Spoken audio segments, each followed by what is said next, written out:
Hey, today we're talking about let your yes be yes and your no be no.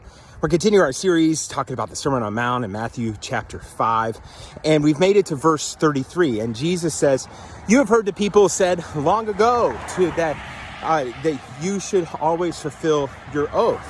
But what is actually happening, to take away from the verse, what's actually happening is that people were making promises and they were swearing by heaven or by earth or by the city of Jerusalem or by their heads. And what was happening as these people made these promises, these were all like loopholes of varying degrees of how obligated they were to actually fulfill this oath.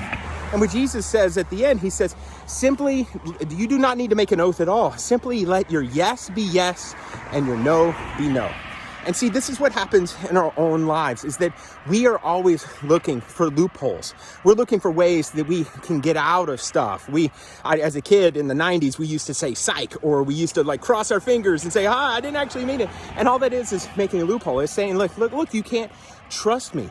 And if you are a follower of Jesus, if you are part of the kingdom of heaven, if you call yourself a Christian, then whatever you say yes to, that is what you're going to do. And whatever you say no to, that is what you're going to do. And you don't want to hide behind some Christianese, because sometimes we'll say, and I was like, well, I'll pray about it. But in reality, you're not praying about it. You already know the answer is no, but you're just trying to put them off because you don't want to tell them no right there in that moment.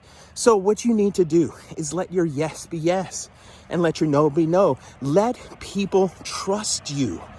And so you don't necessarily have to have a paper contract because you've said yes, and that's what's going to happen. Now, you do want to have one of those to protect yourself from the other person, but you need to be a fine, upstanding person, someone they can trust implicitly, and that's what it means to be a follower of Jesus.